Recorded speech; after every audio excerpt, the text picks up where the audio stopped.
काम करते हैं पहले ऑटो वाले को आप डिस्टर्ब करते हैं। ऑटो वाले किससे जाके खाना मांगेगा? उसका परिवार का कौन पालन पोषण करेगा? सबसे बड़ा पुलिस का एटीएम है ऑटो वाला। अच्छा, जब भी मन चाहा जब भी सटाया, जब भी मन चाहा जब भी निकाला। आपने आज कहा स्कूली बच्चों को नहीं बैठाना है, कल को आप कह दो कि महिलाओं को नहीं बैठाना है, परसों आप कह दो कि सीनियर सिटीजन को नहीं बैठाना है। अगर हमारे रोजगार को बचने नहीं दिया गया तो हम अपने शरीर के अंतिम श्वास तक भी लड़ेंगे।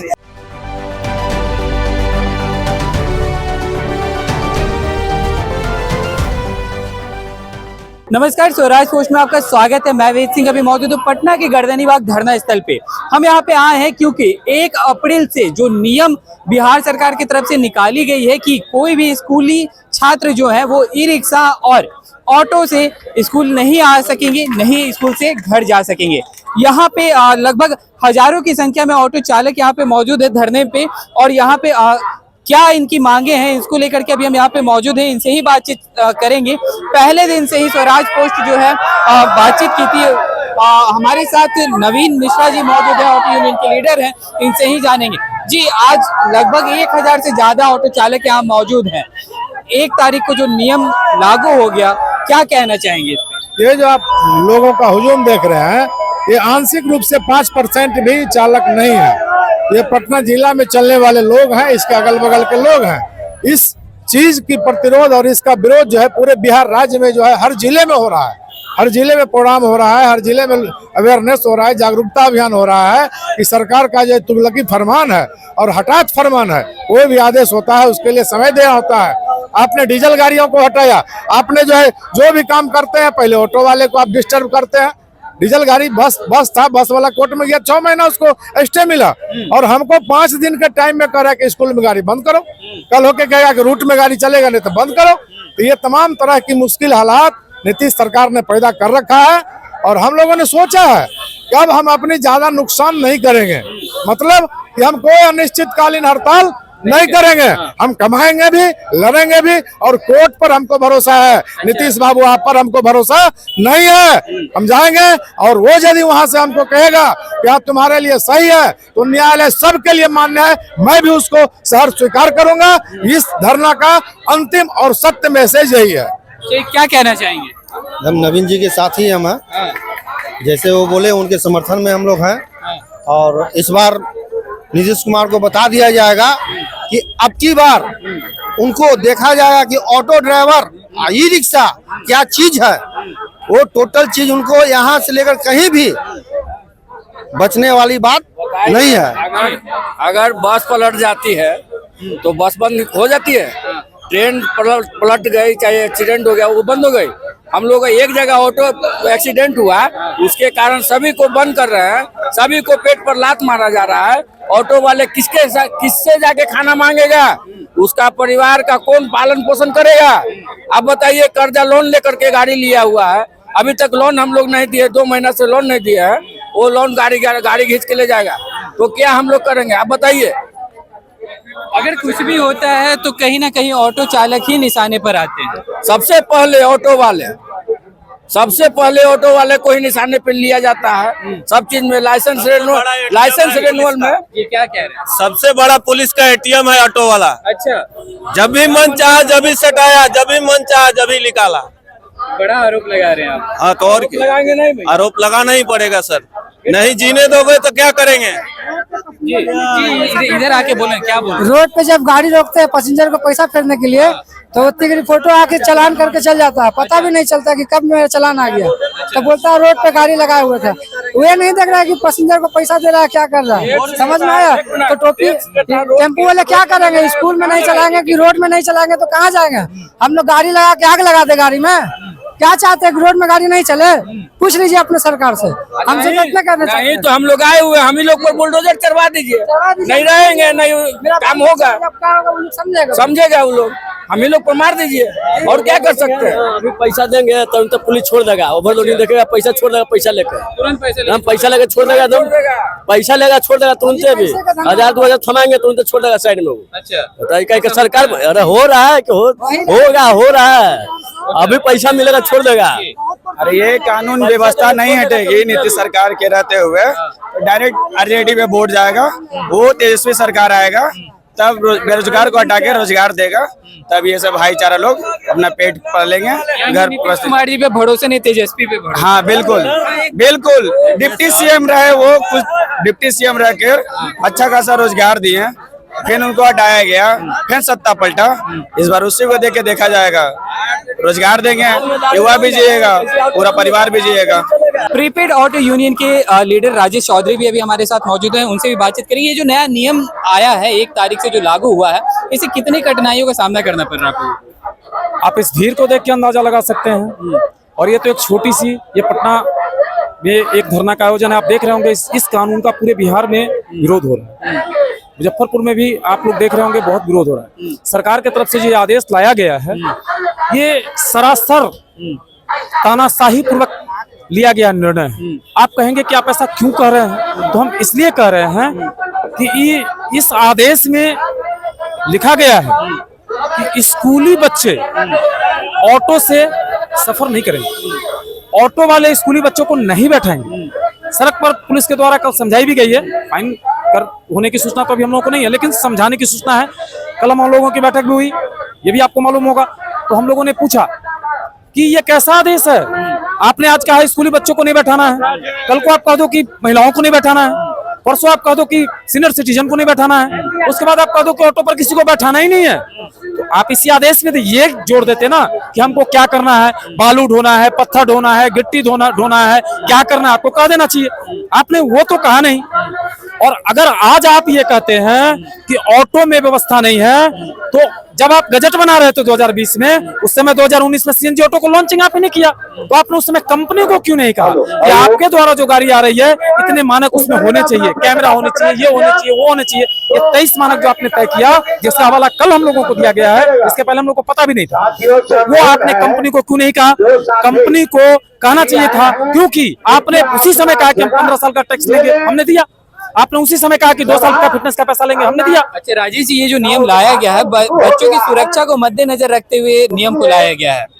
अगर आप बच्चों की सुरक्षा की बात करते हैं, तो आप ये समझ सकते हैं कि दुर्घटनाएं कोई भी चालक जानबूझ के नहीं करता, बाय मिस्टेक या किसी न किसी तकनीकी गड़बड़ी या वाहनों में किसी तरह की तकनीकी गड़बड़ी, बहुत सारी बातें होती हैं। क्या आप वाहन चलाते हैं ना, कोई ना कोई वाहन तो आप चलाते हैं, तो क्या आपके सामने अगर एक चींटी आ जाए तो आप क्या कोशिश करते हैं कि हम उस पर चढ़ा दें? नहीं कोशिश करते, आप बचाने का प्रयास करते हैं। तो जिस दुर्घटना को आधार बना करके सरकार ने यह आदेश लाया, तो यहाँ सवाल खड़ा होता है कि भारत सरकार की रेलगाड़ियां भी दुर्घटनाग्रस्त होती हैं, भारत सरकार की हवाई जहाज भी दुर्घटनाग्रस्त होती है, बड़ी बड़ी बसें दुर्घटनाग्रस्त होती है, भारत सरकार बिहार सरकार के अंतर्गत चलने वाली बसें भी दुर्घटनाग्रस्त होती है। तो क्या उन सभी गाड़ियों को बंद कर देनी चाहिए?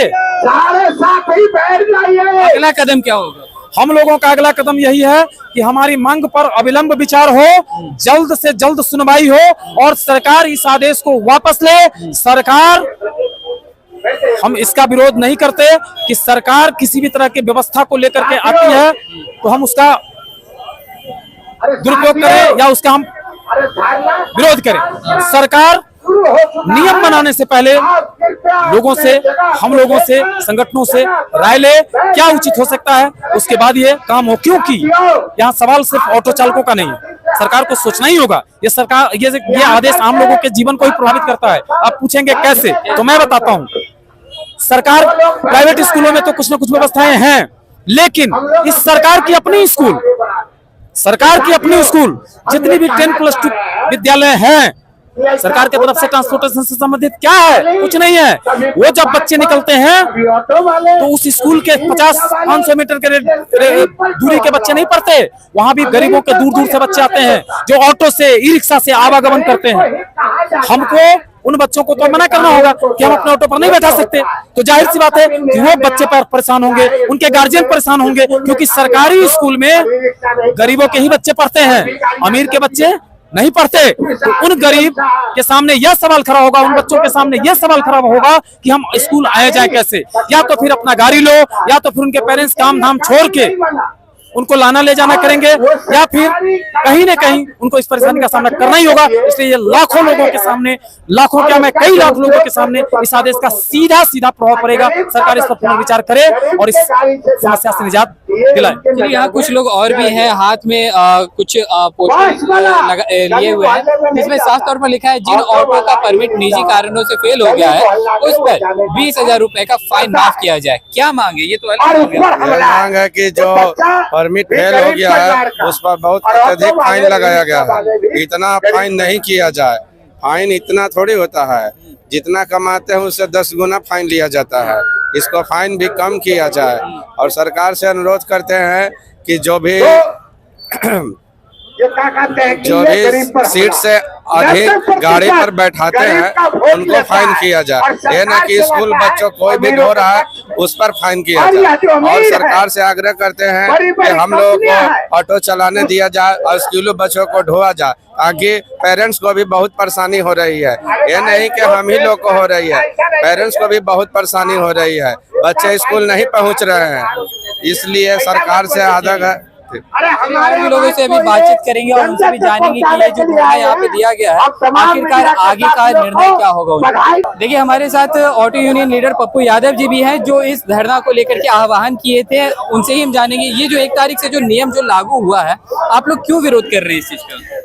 देखिए, विरोध हम लोग सरकार से कुछ मांगने नहीं आए हैं। हम सरकार से सिर्फ ये कहने आए हैं कि आपने बिहार में अभी तक किसी प्रकार का कोई रोजगार सृजित नहीं किया। जो बेरोजगार पढ़ लिख करके जो बेरोजगार युवा बैठे हुए हैं वो ऑटो और ई रिक्शा लेकर के सड़कों पर आते हैं, अपना स्वरोजगार खड़ा करते हैं और आप जो है उनके रोजगार को छीनने का काम करते हैं। ये जो आपका कारपोरेट पक्षी सोच है, इस सोच को बदलिए, नहीं तो आने वाले समय में ये युवा आपको बदल देगा, क्योंकि बहुत जल्द वो समय आने वाला है। लेकिन बच्चों की सुरक्षा को देखते हुए ना ये नियम बनाया गया है। एक बात बताइए, हम लोगों ने सरकार को कहा कि आप बच्चों की सुरक्षा को लेकर के जो नियम बनाते हैं, सुरक्षा को लेकर के नियम बनाने का तात्पर्य क्या है आपको कि उस चीज को ही गायब कर दिया जाए? सुरक्षा के मानक होते हैं कि बच्चे सुरक्षित कैसे रहेंगे। अब आपको स्वस्थ रहने के लिए जो है कम खाना खाने की जरूरत है तो आपको खाना पर ही प्रतिबंध लगा दिया जाएगा। सुरक्षा के जो मानक हैं, जान की वैल्यू है, वो सब लोगों के बराबर है।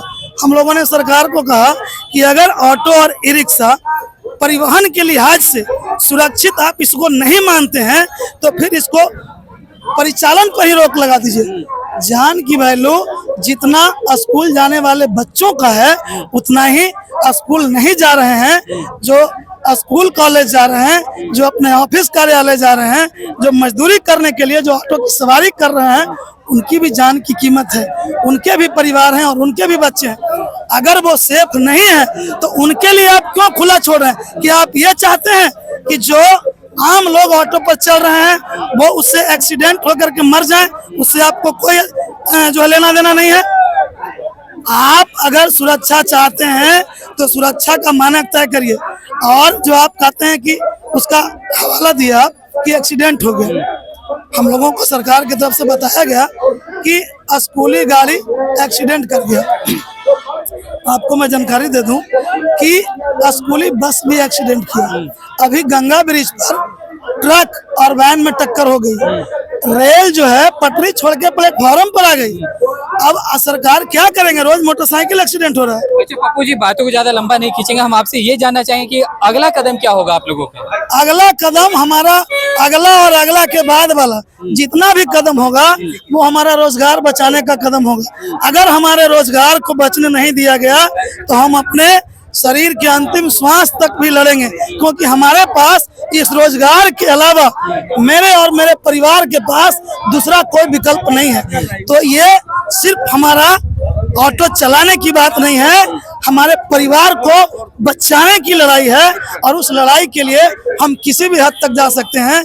और ये जो है लड़ाई अब पटना में देख रहे हैं, आज ये लड़ाई बिहार के सभी जिला मुख्यालयों पर हो रहा है और आने वाले समय में पूरे बिहार का चक्का जाम कर देंगे। पूरा बिहार का चक्का जाम? पूरे बिहार का चक्का जाम होगा। अच्छा, चलिए, तो यहाँ पे आप सुन रहे थे, यहाँ पे आज पटना के गर्दनीबाग धरना स्थल पे ऑटो यूनियन की तरफ से आज एक दिवसीय धरना का आयोजन किया गया था। इसमें अभी हमने जितने भी ऑटो यूनियन के लीडर हैं उनसे अभी हमने बातचीत की। उनका साफ तौर पर कहना था कि ये नियम जो लाया गया है अचानक से, इसको लेकर के ये लोग थोड़ी समय की मांग को लेकर के आज यहाँ पे धरना दे रहे हैं और कहीं ना कहीं इस नियम में बहुत कुछ बदलाव करने की अभी बिहार सरकार को जरूरत है। तो चलिए, और भी ऐसे तमाम खबरों का सिलसिला इसी प्रकार बना रहेगा। स्वराज पोस्ट पे अपनी प्रतिक्रिया को हमारे कमेंट बॉक्स में जरूर साझा करें। धन्यवाद।